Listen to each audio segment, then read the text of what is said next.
Hello everyone and welcome to Matrix Live Season 2 Episode 22.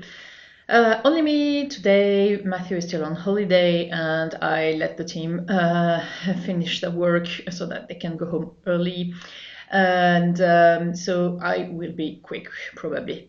On Riot Web there has been a release candidate out which is 0.15.5, quite small release, a few translations came out, and 2 bug fixes.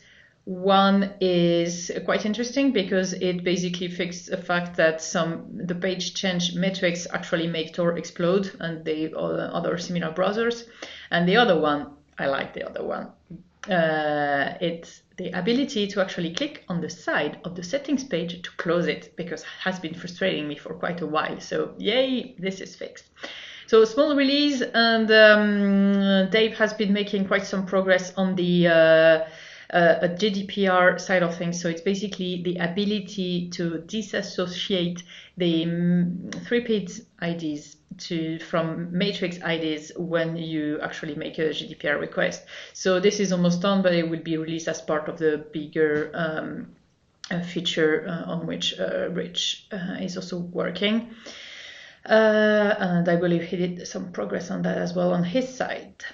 On the Riot Mobile side of things, Android is focusing on the stability, so they've been fixing crashes and adding more tools to control the code quality. And the community also contributed interesting things like more readable displays of the keys and floating action menu, which is going to launch relatively soon.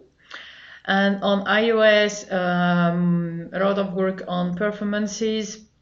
So typing, delay in typing, no, not the typing itself, but the display of the, how is it called? Feedback, the echo when you type a message in a big room. There have been some horrible delays, so Steve is investigating these. And on the stability side of things, they've been trying to kill a lot of warning they're getting when building the apps. And they also landed the ability to re-request keys when you have unable to decrypt messages, which is pretty cool. So they really should be coming relatively soon, or probably next week. But yeah, that's the progress on their side. Otherwise, on Synapse, well, we had 2 releases this week. It's Synapse busy week. So the first one, 0.31.0. So the biggest change from 0.30 is the switch to Python Prometheus library to improve the system stats reporting. So big warning here, because this changes a number of Prometheus metrics in a backwards-incompatible manner. So be careful when you upgrade.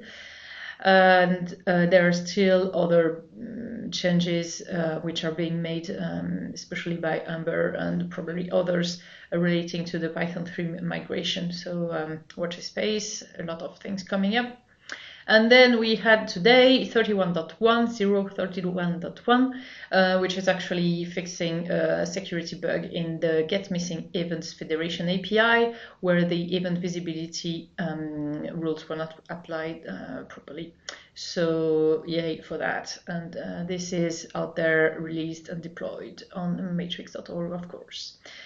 On the dendrite side, so Anoa has been progressing quite well again. So we're very close to having a full-blown application service working. So there are still a few things that need to be cleared up and are currently being reviewed, but they've been testing it with Halfshot's Discord bridge, and it worked, well, the basics worked.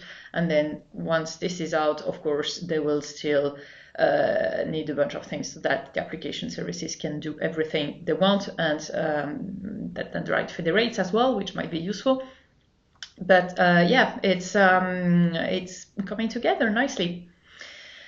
And on the bridges side of things, so Halfshot joined us on Monday, and he's been attacking the dreaded IRC bridge. So hopefully IRC people using IRC bridge will be seeing improvements.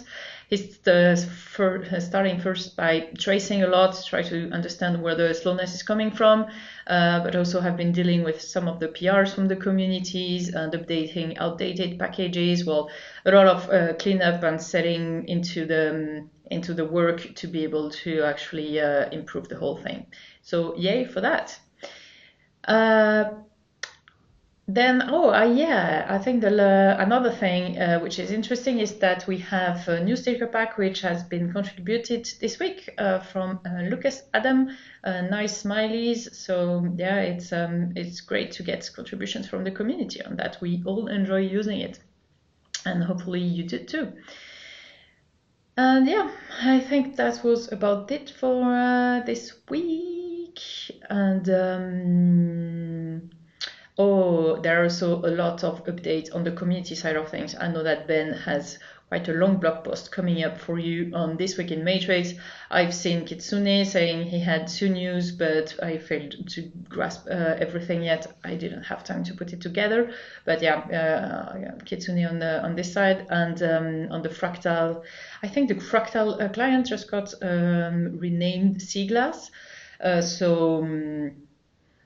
Have a look at This Week in Matrix blog from our dear Benba, and you should get quite some good insights there. Well, have a good weekend, everyone. Hopefully back next week with Matthew, and see you soon. Bye.